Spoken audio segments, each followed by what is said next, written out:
고린도전서 2장 4절에서부터 10절까지 봉독하겠습니다.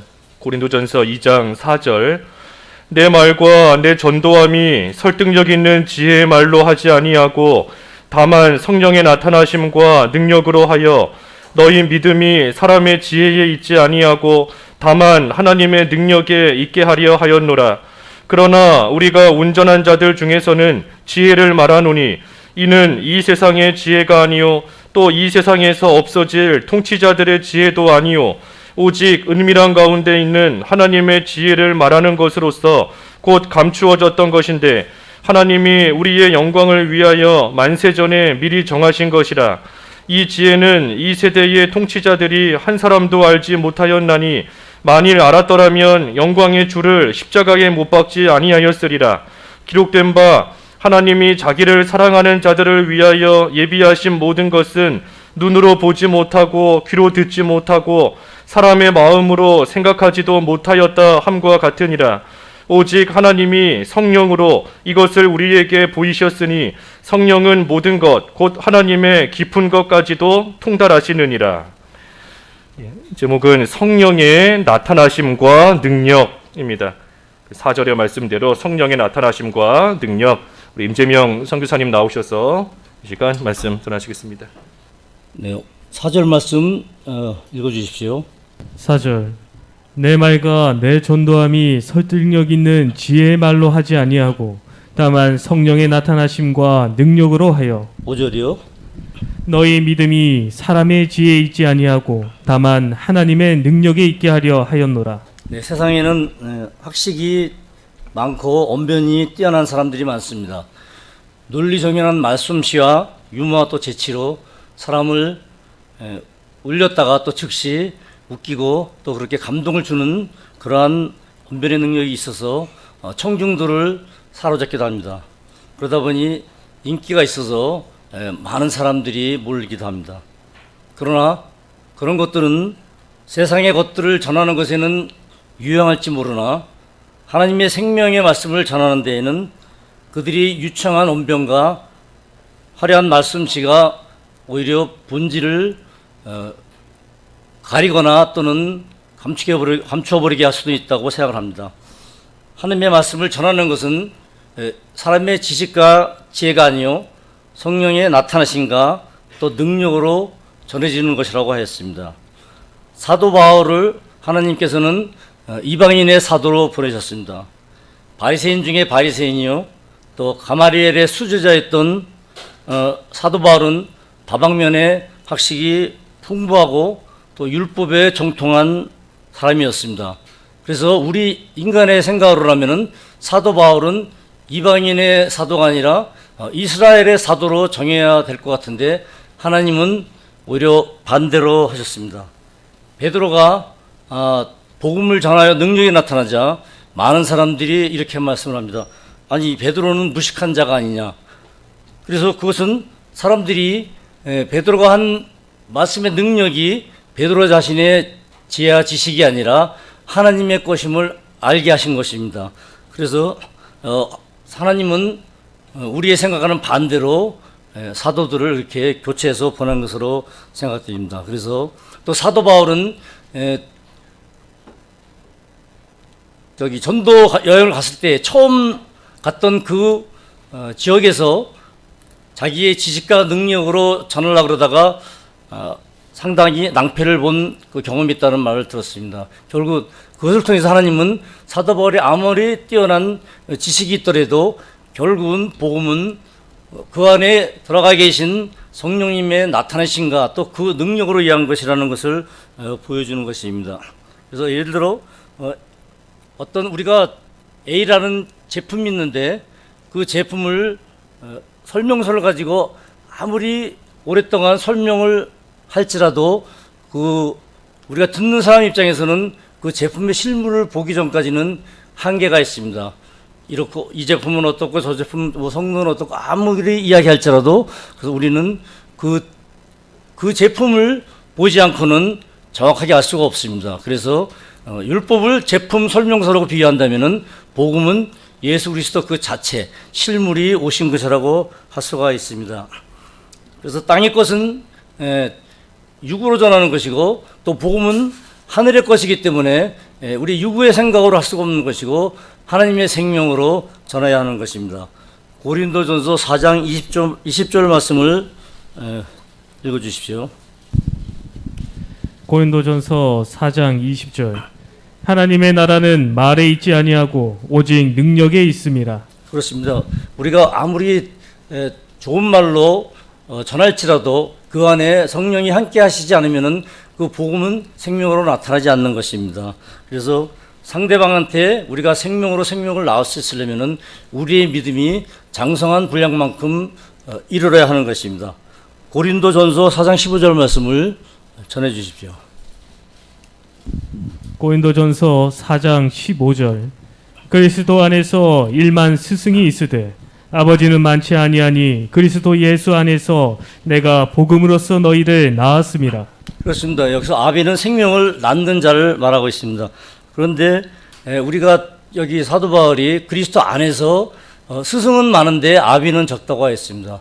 우리가 생명을 갖고 있어도 영영한 생명을 갖고 있는지 우리의 마음까지 하나님의 생명이 들어와 있는지 있느냐에 따라서 우리가 스승이 되느냐 아비가 되느냐를 여기서 말하고 있는 것입니다.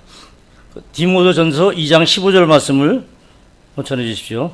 디모데전서 2장 15절. 디모데전서 2장 15절. 그러나 여자들이 만일 정숙함으로써 믿음과 사랑과 거룩함에 거하면 그의 해산함으로 구원을 얻으리라. 네, 여기서 여자들이라는 이 말씀은 육신적인 또는 생물학적인 여자를 말하는 것이 아닙니다. 영적인 여자를 말하는 것입니다. 성경에서는 여자란 말이 자주 나와서 많은 분들이 혼동을 겪기도 합니다. 실질적인 육체적인 여자를 의미하는 때도 있고 또 영적인 여자를 의미하는 때도 있고 두 가지 뜻을 다 중의적으로 해석할 때도 있습니다. 그래서 여기서 여자라는 것은 하나님의 생명으로 태어나지 않은 하나님의 씨가 없는 자를 여자라고 부르는 것입니다. 제가 어렸을 때 그런 말씀을 많이 하고 다녔습니다. 아버님 날 낳으시고 어머니는 날 기르시니. 그런데 저는 그 당시 이해가 가지 않아서 아니 어머니가 날 낳는데 어떻게 아버지가 날 낳지 그런 의문을 많이 가진 적이 있는데 그것은 이제 나이가 들어서 보니까 알았습니다. 아비가 씨를 갖고 있는 것입니다. 그래서 우리가 생명을 낳을 수 있는 씨를 갖고 있지 않은 사람은 성경에서는 하나님을 영적으로 여자라고 그러는 것입니다. 그래서 이 여자에서 우리가 생명으로 그 대신 여자 안에 우리가 생명을 잉태하고 있을 때는 또 태신자라고 말할 수도 있겠죠. 뭐 구태여 이야기한다면. 그래서 해산함으로써 생명을 낳는 나아지는 그런 자가 되어야 할 것입니다. 그래서 요한계시록 12절 14절 말씀을 읽어주시기 바랍니다.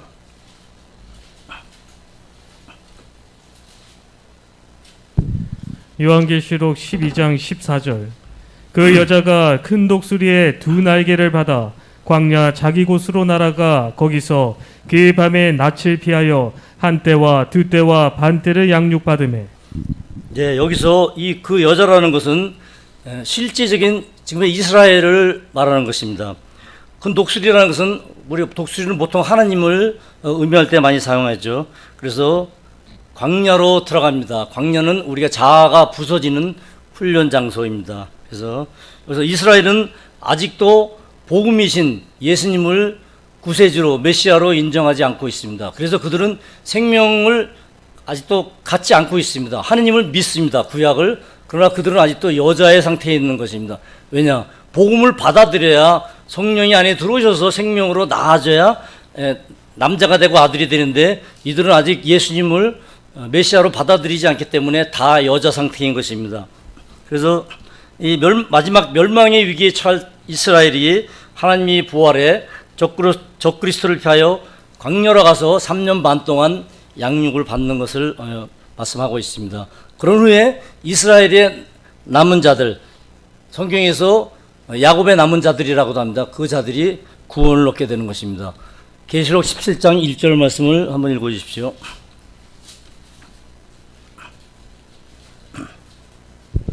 요한계시록 17장 20절. 1절이요. 17장 1절이요. 17장 1절. 또 일곱 대접을 가진 일곱 천사 중 하나가 와서 내게 말하여 이르되 이리로 오라. 많은 물 위에 앉은 큰 음녀가 받을 심판을 내게 보이리라. 그렇습니다. 그래서 음녀는 타락한 여자가 하나님을 믿는다고 하나 타락한 여자를 음녀라고 하는 것입니다. 그래서 여기 여자가 안고 있는 물은 타락한 세상의 문화와 풍습을 의미하고 있습니다. 그리고 종교 통합을 주도하고 하나님을 배교하는 데 앞장서고 있는 로마 카톨릭과 교황을 의미하고 있습니다. 생명식 없는 여자가 타락하면은 그래서 하나님은 음녀라 그러고, 그리고 불신자들, 하나님을 전혀 믿지 않는 사람을 하나님은 짐승이라고 부르는 것입니다. 로마서 8장 9절 말씀을 읽어주십시오. 로마서 8장 9절. 만일 너희 속에 하나님의 영이 거하시면 너희가 육신에 있지 아니하고 영에 있나니 누구든지 그리스도의 영이 없으면 그리스도의 사람이 아니라. 네, 그렇습니다. 그리스도의 영을 우리가 받아야 되는 것입니다. 그래서 복음을, 예수 그리스도를 우리 구세주로 믿어야 우리가 그리스도인이 되는 것입니다. 진정한 그리스도인요. 그 다음에 6절 말씀 읽어주십시오. 6절. 고린도전서 2장 6절이요. 6절. 그러나 우리가 온전한 자들 중에서는 지혜를 말하노니 이는 이 세상의 지혜가 아니요 또 이 세상에서 없어질 통치자들의 지혜도 아니요. 예, 7절이요. 오직 은밀한 가운데 있는 하나님의 지혜를 말하는 것으로서 곧 감추어졌던 것인데 하나님이 우리의 영광을 위하여 만세전에 미리 정하신 것이라. 예, 온전한 자는 여기서 영적으로 장성한 자를 말씀하는 것입니다. 그래서 장성한 자가 돼야 하나님의 뜻과 계획을 그대로 받을 수가 있고 들을 수가 있습니다.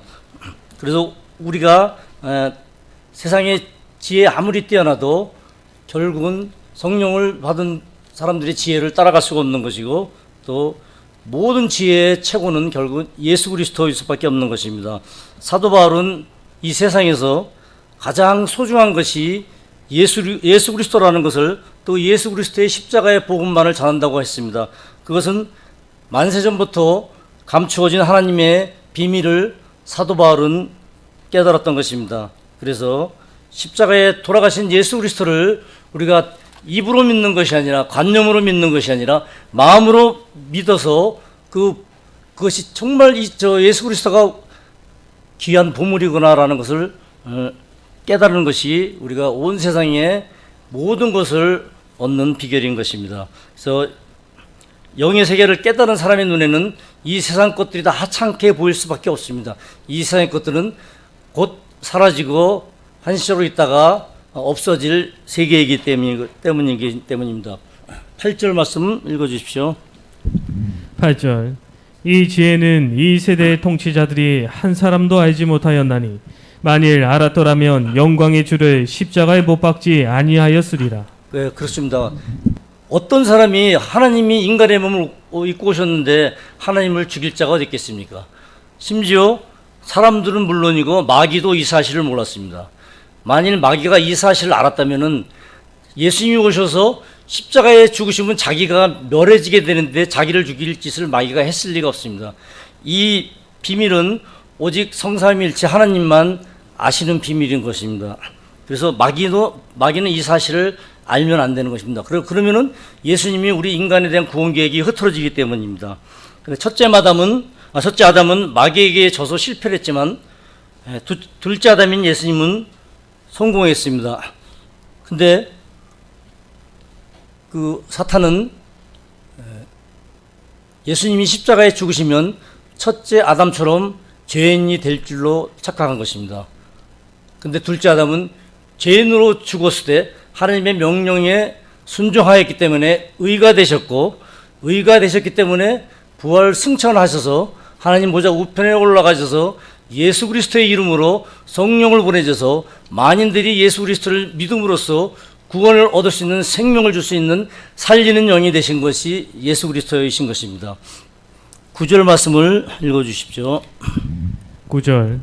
기록된 바 하나님이 자기를 사랑하는 자들을 위하여 예비하신 모든 것은 눈으로 보지 못하고 귀로 듣지 못하고 사람의 마음으로 생각하지도 못하였다 함과 같으니라. 하나님이 우리 눈으로, 귀로, 마음의 생각으로, 즉 육신으로 생각해서는 하나님의 보물을, 은혜를 받을 수 없다는 것을 여기서 말씀하고 있는데, 그렇다면 우리가 육신을 가지고 있는 우리가 그럼 어떻게 하라는 얘기냐는 생각이 들 수 있습니다. 그러나 처음에 우리 영이 어렸을 때는 갈라디아서 4장 1절 보면 이런 말씀이 있습니다. 이런 말씀이 있습니다. 또 너희가 유업을 이을 자나 어렸을 때는 종과 다름이 없다 그랬습니다. 하나님의 생명으로 태어났지만 아직 어릴 동안에는 우리가 마귀의 종노릇할 때와 별반 다르지 않기 때문에 마귀의 하는 짓과 별 차이가 없어서 그건 뭐냐면 우리의 혼과 육신을 통해서 하나님을 알아갈 수밖에 없고 또 하나님은 그것을 통해서 우리를 알아가게 하시는 것을 허용하시고 그렇게 하고 있습니다. 그런데 여기서 궁극적으로는 우리의 감각과 혼과 육신을 통해서 하나님을 알게 하지 못하도록 점차 은혜를 안 주시게 되는 것입니다. 그것은 그냥 우리의 지정이 내 생각, 내 감정, 내 의지는 선악과를 먹어서 하나님과 별도로 독립된 지정이기 때문에 우리가 하나님이 돼서 이 세상의 모든 기준을 행사하고 있는 지정이기 때문에 그것을 버려야만이 나의 지정인 내 생각, 내 감정, 내 의지를 철저히 부인하지 않으면 하나님의 지정의가 내려올 수가 없기 때문에 하나님은 예수님은 자기를 부인하라고 반드시 부인해야 자기 십자가 가지고 나를 따를 수 있다고 말씀을 하시는 것입니다. 그래서 우리가 그걸 통해서 점차 나를 부인할 수 있는 길은 결국 내 생각, 내 감정이 나올 때마다 빨리 끊고 주님을 찾고 기도를 할 수밖에 없는 것입니다. 영의 생각으로 돌아갈 수밖에 없는 것입니다. 마태복음 13장 24절에서 30절 말씀에 보면은 종들이 주인에게 와가지고 밭에다가 씨를 뿌렸는데 보니까 가라지가 나왔다고 종이 이야기를 합니다. 그때 그러면서 누가 뿌렸는지 모르겠다니까 그는 원수가 뿌리고 갔다고 주인이 말하면서 그때 그 종들이 그러면은 주인한테 그 가라지를 뽑을까요? 그러니까 주인이 그만 놔두라 그럽니다. 왜 놔두라 그러냐면 우리가 농사를 져본 분들은 아시겠지만 알곡이나 가라지가 어릴 때는 유사해서 잘 분별이 안 됩니다. 결국은 하나님의 아들과 종들도 마귀의 종들도 영이 어릴 때는 하는 짓이 별 다를 바가 없기 때문에 만약에 하나님께서 이것을 참지 않으시고 다 징계를 내리시면 우리는 영이 자라기도 전에 다 그냥 불사라질 수밖에 없는데 하나님께서는 추수 때까지 기다리셔서 우리의 영이 성장하기를 인내하고 기다리는 것입니다. 그래서 영분별이 나올 때까지 그래서 하나님의 인내하심에 또 우리는 감사드리는 것입니다. 그러다가 영적으로 어느 정도 성장하면 이때부터 하나님은 더 이상 우리를 혼과 육을 통해서 은혜를 안 주십니다. 그때 우리는 공고한 상태를 느끼게 되고 다 첫사랑을 잃어버린 경험들을 다 하셨을 것입니다. 내가 처음 하나님 만났을 때는 그 무한한 은혜를 주셨는데 왜 갑자기 은혜를 다 걷어가 버리시지? 이게 뭐야? 나를 버리셨나? 많은 그 당황을 하게 되고 많은 사람들이 그래서 그 마음을 해소하기 위해서 더 자기 열심으로 일을 합니다. 그러다 보니까 더 공고해지고 그러는데 그것은 그럴 때는 우리는 이 사실을 깨달아야 할 것으로 믿습니다. 하나님이 더 이상 너는 너의 혼과 육을 사용해서 나하고 소통하지 말라. 점차 버려서 영과 영으로 소통할 때까지 점차 줄여서 너의 자아를 부인하라 합니다. 내 자아가 부인되지 않으면 영과 영의 소통은 안 되는 것입니다. 자아가 부인되지 않으면 결국은 나의 부패한 혼과 몸으로서 하나님과 소통해야 되기 때문에 우리가 진리를 왜곡시키고 변질시키는 그러한 상황에 이르게 되는 것입니다. 시편에도 그런 말씀이 나와 있죠. 사망의 음침한 골짜기를 거닐지라도 다 누구나 하나님을 믿다 보면 사망의 음침한 골짜기를 집어넣으실 때 우리는 그 골짜기를 잘 통과하고 그때 두려워하지 말고 염려하지 말고 불안해하지 말고 하나님께서 나를 더 좋은 곳으로 인도하기 위해서 내 감각을 혼과 육의 사용을 억제하기 위해서 은혜를 안 주시고 훈련을 시키시는구나라는 생각을 하고 그리고 끝까지 인내하면서 갈 때 어떤 좋은 결실이 나올 것이라 생각합니다. 저는 이제 병아리가 알에서 깰 때 그런 어떤 마음을 받았는데 병아리가 알에서 떼어나려면 몸부림을 쳐야 됩니다. 몸부림을 생명은 그래서 몸부림을 치지 않으면은 적당히 얻어지는 게 아니라는 생각이 듭니다. 병아리가 몸부림치나 병아리 혼자서는 절대 알을 깨고 나오지를 못합니다. 그래서 어미 닭이 병아리를 몸부림칠 때 적당한 시기에 보고 이 안에 위에서 쳐줘야 되는데 그것을 우리 줄탁이라고 그러죠. 줄탁 동시. 안에서 병아리가 몸부림쳐서 줄어가고 있을 때 하나님의 때, 이제는 됐다라고 결정하는 것은 하나님의 때입니다. 저도 그것을 계속 기다리고 하나님께 언제 주시나 할 걸 간구하고 있었는데 그것은 제 마음으로 되는 것이 아니라 하나님이 네가 그릇이 됐다라고 했을 때 이제 예루살렘 밖에서 나가서 성령의 권능이 임해서 내가 나의 증인이 될 수 있을 때 그때 열어주시는 것입니다. 그래서 아버지의 때, 하나님의 때 그것이 열어지는데 그때 우리가 알이 깨지면서 그때 진정한 자유함을 얻게 되는 것입니다. 시편 51편 17절 말씀을 읽어주십시오. 시편 51편 17절. 하나님께서 구하시는 제사는 상한 심령이라 상한 심령이라. 하나님이여 상하고 동의하는 마음을 주께서 멸시하지 아니하시리이다. 네, 고목사님도 그런 말씀을 많이 했습니다. 원통이 하고 애통이 하라고. 우리가 심령이 가난, 팔복에서 심령이 가난한 자가 돼서, 심령이 가난한 자는 영의 영식을 강구하는 자입니다.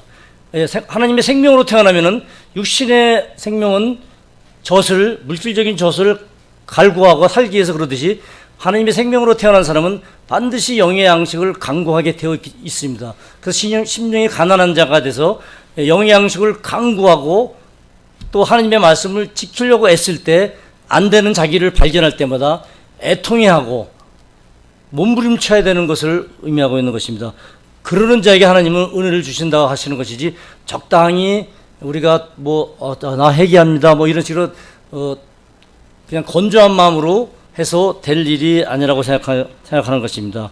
그래서 우리가 그렇게 알에서 깨어날 때 더 이상 마귀는 우리를 건드리지 못합니다. 왜냐하면은 우리가 혼과 육으로 하나님과 소통할 때는 마귀는 우리의 혼과 육을 건드려서 어떤 현상을 만들어서 자꾸 우리를 현상에 치우치게 해서 본질에서 벗어나게 자꾸 미혹하고 속입니다. 마귀 하는 짓은 미혹하고 속이는 자이기 때문입니다. 그래서 우리가 기도할 때도 여러 가지 많은 현상이 나오는데 우리는 그 현상을 무시해야 되는 것입니다. 우리는 그 현상에 빠지지 말고 오직 그 현상 뒤에 있는 예수 그리스도를 보아야 되는 것입니다. 논나무에 모여있는 장대 노뱀이 돼서 달려있는 그 죄인인 것처럼 보이는 예수 그리스도 뒤에 구원자이신 예수 그리스도가 있는 것처럼 우린 뒤에 있는 그 현상을 본질을 봐야지 현상을 쫓아가면 우리는 마귀의 유혹에 빠져서 옆길로 새기가 십상이고 그래서 잘 가다가 이단으로 빠지는 사람들이 다 그런 것들입니다. 그래서 은사도 그렇고 어떤 것을 그것이 하나님의 능력이 임하는데 은사가 안 나올 수가 없습니다. 또 신비로운 게 안 나올 수가 없습니다. 성령으로 잉태한 것 자체도 신비로운 것입니다. 그러나 우리는 그것이 문제가 되는 것이 아니라 우리가 그것을 쫓아가기 때문에 문제가 되는 것입니다. 우리는 그것을 쫓는 것이 아니라 우리는 오직 예수 그리스도 안으로 들어가는 것을 목표로 해요. 우리는 그것만을 바라보고 가야 되는 것입니다.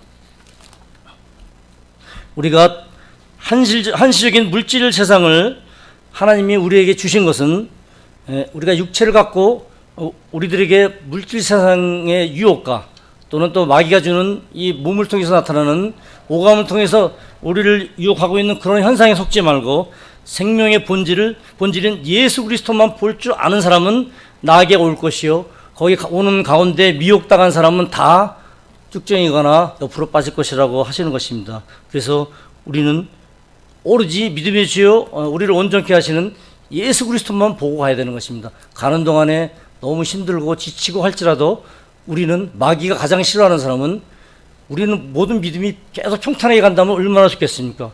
계속 엎어지고 힘들고 포기하고 싶을 때 그럴 때라도 끝까지 포기하지 않고 주님만 끝까지 붙들고 가는 사람을 마귀는 가장 싫어합니다. 그래서 고린도후서 10장 5절 말씀을 읽어주십시오. 고린도후서 10장 5절. 하나님 아는 것을 대적하여 높아진 것을 다 무너뜨리고 모든 생각을 사로잡아 그리스도에게 복종하게 하니. 예, 그렇습니다. 우리는 내 안에서 어떤 좋은 생각이 나오면은 마치 어떤 사람을 도와줘야 된다는 생각을 하면 이게 다 선한 것으로 착각을 하게 됩니다. 우리가 남을 욕하거나 그럴 때는 다 악인 걸로 알지만 뭐 좋은 일 한다고 생각되는 것은 이것은 하나님이 주신 선일 것이라고 착각을 많이 합니다. 근데 그것은 절대 그렇지가 않습니다. 우리 안에서 나오는 모든 생각은 좋은 생각인 것처럼 보이거나 아니거나 다 악한 것입니다.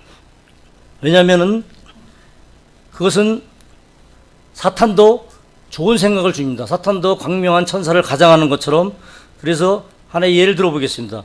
A라는 사람이 있는데 하나님이 그 사람의 영적 성장을 위해서 그 사람을 고난과 어려운 상황에 배치했습니다. 그 고난을 통해서 깨달으라고 하나님이 주셨는데 B라는 사람이 그 사실을 모르고 그 사람이 너무 힘든 상황에 처하고 경제적으로 어려우니까 도와줘야 되겠다고 생각을 해서 그 사람을 도와줘서 그 어려움을 감하게 해줬다면은 그 사람은 하나님의 뜻에 반한 것입니다. 자기는 선한 것처럼 생각했지만 그것은 하나님 뜻에 반한 것이기 때문에 우리는 그 영분별을 해야 되는데, 그래서 나한테 나오는 모든 생각은 부정하고 거절을 해야 되는 것입니다. 예수님이 십자가에 못 박힌다 그러시니까 사도 베드로가 절대 그렇게 되면 안 된다고 막 막으면서 강변할 때 예수님은 그랬습니다. 이 사탄아 뒤로 물러가라. 인간의 생각으로 볼 때는 자신의 스승이 십자가에 못 박혀 죽는다는데 그걸 안 말릴 사람이 없죠. 그러나 그것은 인간의 단견일 뿐이라는 것입니다. 하나님이 인류를 구원하기 위한 그 거대한 계획을 베드로는 몰랐기 때문에 자기는 좋은 일이라고 생각하고 막았지만 결국은 사탄의 짓을 한 것입니다. 그래서 하나님은 우리의 모든 생각을 사로잡아서 갖고 오라고 그랬습니다. 그 생각을 가져오지 않으면 우리는 항상 마귀 생각에 미혹되는 것입니다. 우리가 영이 어릴 때는 그래서 그 눈앞에 보여지는 그 현상을 정확하게 분별을 하지 못하는 것입니다. 당장은 선인 것 같아도 길게 보면 악으로 나타날 수가 있고, 또 당장은 악인 것 같아도 길게 보면 선일 수가 있습니다. 요셉이 잡혀서 활려가고 노예가 됐을 때 당장은 잘못된 것처럼 보였지만 결국 하나님의 큰 선을 이루는 하나의 과정이었던 것처럼 우리는 우리의 생각을 통해서 어떤 것을 판단하거나 시비하거나 그러지를 말아야 되는 것입니다. 그것이 선악과를 먹어서 하나님 된 나의 모습이 나타나는 것입니다. 그래서 나의 지정의가, 내 생각, 내 감정, 내 의지가 하나님 된 내가 부서지지 않으면 하나님은 우리한테 나타나실 수가 없습니다. 그 나에 가려서 마지막 자아는 나라는 절대적인 마지막 우상은 나의 자아가 될 것입니다. 가장 강력한 자아가 될 것입니다. 그래서 하나님은 영을 통해서 우리 마음을 그리스도의 마음으로 채우기를 원하시고, 마귀는 우리의 연약한 육체를 건드려서 육체를 통해서 우리 마음을 사탄의 마음으로 취하려고 하는 그 싸움을 우리는 하고 있는 것입니다. 그래서 우리가 마음을 빼앗기면 안 된다고 하는 것입니다. 10절 말씀을 읽어주십시오. 10절. 오직 하나님이 성령으로 이것을 우리에게 보이셨으니 성령은 모든 것 곧 하나님의 깊은 것까지도 통달하시느니라. 때가 이르매 그리스도를 보내시어 우리를 구원하시고 성령이 우리를 감동시켜서 우리가 믿게 된 것입니다. 우리가 그래서 믿음도 에베소서에 보면은 2장 8절에 믿음도 하나님의 선물이라고 그랬습니다. 우리가 믿고 싶어서 믿어지는 게 아니라, 그래서 내가 믿습니다 그래서 믿음이 아니라, 물론 그 믿음도 내야 되지만, 처음 믿음을 내야 되지만 결국은 그리스도의 믿음이 나한테 들어와서 확인될 때, 그러니까 믿어져야 우리는 믿어지는 것이지 믿는 것이 아닙니다. 믿는다는 것은 내가 주체가 됐다는 뜻입니다. 결국 믿음의 주체도 하나님이시지 우리가 아니라는 것입니다. 그러나 우리는 하나님을 항상 자유주의를 줬기 때문에 선택을 해야 되는, 그 선택은 우리한테 달려있는 것입니다. 그래서 성령이 하나님이 영이시길래 하나님의 뜻을 알려주시고 그 뜻을 우리는 알기에 순종하면서 나아가는 것입니다. 근데 우리가 하나님을 다 믿는다고 하고 그리고 지금까지 이렇게 살아왔다고 해서 정말 하나님을 믿습니까? 그러면 다 믿는다고 말할 것입니다. 근데 우리는 과연 무엇을 믿었는지를 한번 봐야 됩니다. 예수 그리스도께서 십자가에서 우리의 죄 때문에 죽으셨는데 과연 우리의 죄는 무엇이고 또 우리가 무엇을 믿는 것인지를 또 바로 알아야 할 것으로 생각됩니다. 예수님은 우리의 모든 죄 때문에 그 죄를 멸하고 죄의 소리를 구원하기 위해서 죽으셨죠. 근데 한 가지 예를 들어보겠습니다. 우리는 염려하고 두려워하고 있습니다. 성경에서 365번인가를 두려워하지 말라고 염려하지 말라고 그러는데도 우리는 틈만 남은 염려를 하고 있습니다. 그리고 그러면 우리가 두려워하고 염려하는 그 죄 때문에 예수 그리스도께서 죽으시고 승리하셔서 부활하셨는데 그 죄를 멸했는데도 우리는 아직도 두려워하고 있다고 염려하고 있다는 것은 예수님이 십자가에서 이루신 그 사실을 우리는 아직 못 믿고 있다는 것입니다. 우리는 믿고 있다고 말을 하나 우리는 아직 그 믿음이 안 들어와 있는 것입니다. 그래서 요한복음 16장 9절 말씀을 한번 읽어주십시오.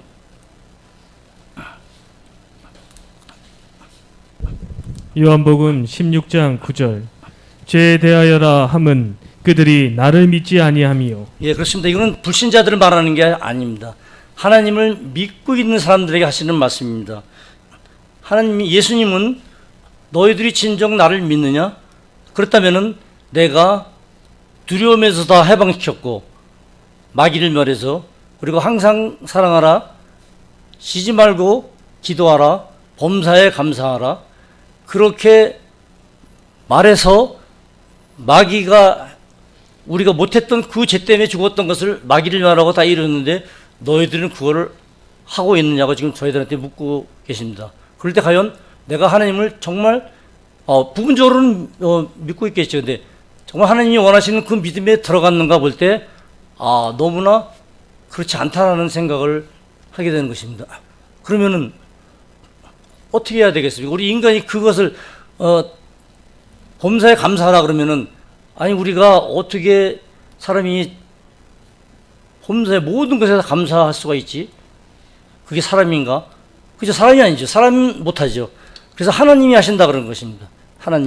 하나님이시니까. 그럴 때 우리는 그 사실을 내 생각으로 부정하지 말고 이것은 무조건 하나님의 말씀이니 두려워하지 말라 그랬으니까 하나님 말씀이 두려워하지 말라 했으니까 나는 두려워하지 말아야지 하고 일단 마음을 먹고 그 다음에 그러나 안 될 것입니다. 두려워하지 말라 그래도 계속 두려움이 나오고 짜증내지 말라는데 계속 짜증내고 분을 내는 자신을 볼 것입니다. 그때마다 그것을 들고 주님한테 가져가는 것입니다. 주님이 뭐 때문에 십자가에서 죽으셨습니까? 그것 때문에 우리를 위해서 죽으셨는데 왜 주님은 너희들은 왜 그 문제를 갖고 나한테 오지 않느냐? 너희들을 보러 하라 그런 게 아니고 그 문제를 갖고 와서 나한테 고하고 나한테 의지해서 그 죄를 이겨달라고 하라는 것인데도 우리는 주님한테 가져가지 않고 우리는 계속 자기가 붙들고 있습니다. 그것은 예수님께서 수고하고 무거운 짐진 자들아 다 내게로 오라고 그랬습니다. 그 짐, 율법의 멍에를 지고 있는 그 짐, 이 세상에 힘든 율법에 안에서 그래서 율법에서 갈라디아서 3장 13절 한번 읽어주십시오. 갈라디아서 3장 13절. 갈라디아서 3장 13절. 그리스도께서 우리를 위하여 저주를 받은 바 되사 율법의 저주에서 우리를 속량하셨으니 기록된 바 나무에 달린 자마다 저주 아래 있는 자라 하였습니다. 예, 분명히 예수님께서 십자가에서 죽으심으로 우리를 율법의 저주에서 속량하셨다 그랬습니다. 그러면 율법을 행하고 있다는 것은 무엇입니까? 하나님의 법을 내가 지키려고 하는 것이 율법의 행위인 것입니다.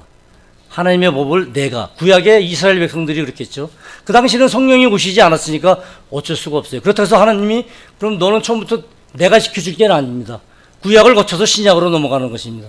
내가 지키는 행위를 통해서 결코 뭘 깨달으라는 것이냐면은 우리는 도무지 우리가 율법을 지킬 수가 없는 정말 죄인이고 정말 악한 자들이라는 걸 절실히 깨닫고 우리의 모든 것을 다 주님께 내려놓으라는 것입니다. 그래서 갈라디아서 2장 19절 보면은 갈라디아서 2장 20절에 들어가기 전에 내가 율법으로 말미암아 율법에 대해서 죽었나니 하나님에 대해서 살려 함이라라고 말씀이 나와 있습니다. 내가 율법에 대해서 죽었다는 것을 알았을 때, 율법에 대해서 죽었다는 것은 내가 율법에 대해서 반응을 안 하는 것입니다. 항상 기뻐하라, 쉬지 말고 기도하라, 이 말에 내가 하려고 하지 않는다는 얘기입니다. 그전에는 내가 해보려고 하나님이 이웃을 내 몸같이 사랑하라 그러니까 전혀 내 마음은 그렇게 안 돼 있는데 사랑하는 척하고 위선을 많이 했습니다. 남들이 보는 채는 사랑하는 척, 그러나 속마음은 절대 할 수 없는 자기 자신을 알았을 것입니다. 그때마다 결국 하나님은 너희들은 못하는 자니까 그것을 내게 갖고 오라 그런 것입니다. 그래서 예수님이 우리의 마음 안에까지 들어오실 때 율법의 요구가 이루어지는 것입니다. 저절로 하나님께서, 성령님께서 우리의 율법이 원하는 요구를 성령님께서 이루어주시는 것이지 우리가 이루는 것이 아니기 때문에 우리는 계속 그것을 간구하고 삶 속에서 우리의 자아가 올라올 때마다 그 자아를 부정하고 그 자아를 가지고 주님한테 가서 주님, 저 이거 못하는데 도와주세요. 매일 염려하지 말라 그랬는데 염려가 매일 나오고 있습니다. 주님, 이 염려를 좀 없애주세요라고 주님께 갖다 올리면은 한 번에는 안 될 것입니다. 그러나 한번 줄기차게 한번 해보십시오. 반드시 하나님께서 은혜를 주셔서 언제 내가 왜 두려움에서 없어졌지 않은 자기 자신을 보고 깜짝 놀라는 그런 상황이 올 것입니다. 그래서 기도는 응할 때까지 간절하게 애통하게 해야 되는 것입니다. 그래서 우리가 주님이 십자가에서 우리를 위해서 죽으신 의미를 그냥 기계적으로 간접적으로 줄줄 외우는 것이 중요한 게 아니라 정말 왜 뭐 때문에 죽었는지를 절실히 깨닫고 우리 삶 속에서 매일매일 자기 자신을 부인하는 삶, 이 자아가 부인돼야 내가 잠잠해야 하나님께서 활동하시고 내가 활동하면 하나님은 잠잠하시기 때문에 우리는 반드시 내 자아를 부인하는 그걸 해야 되는데 복음은 사실 어려운 게 아니에요. 간단한데 결국은 계속적으로 해야 되는 그것이 힘든 것뿐입니다. 그래서 철저히 그것을 행해서 성경이 우리에게 요구하는 그 사항이 우리의 삶 속에서 성경이 이루어지고 성경의 삶과 내 삶이 하나가 되는 그런 우리 강교회 모든 성도분들이 되기를 원합니다. 기도하겠습니다. 하나님 아버지 사랑과 은혜 감사드립니다. 예수 그리스도께서 십자가에서 우리를 위해서 죽으시고 모든 죄를 다 멸하고 마귀를 멸하셨는데도 불구하고 우리는 아직도 예수 그리스도의 그 십자가의 사건을, 그 일을 우리가 아직도 믿지 못하고 있는 저희를 발견합니다. 아버지 하나님, 우리가 연약하기 때문에 그러한 매일 넘어지고 엎어질지라도 우리는 매일 주님을 붙잡고 갈 테니 주님, 저의 연약한 손을 붙잡아 주시고 우리를 강한 팔로 인도하여 주셔서 예수 그리스도께서 다시 재림하는 그날까지 우리의 영혼력을 흠없이 보존할 수 있는 저희 가운데 성도분들이 다 될 수 있기를 예수 그리스도의 이름으로 기도드립니다. 아멘.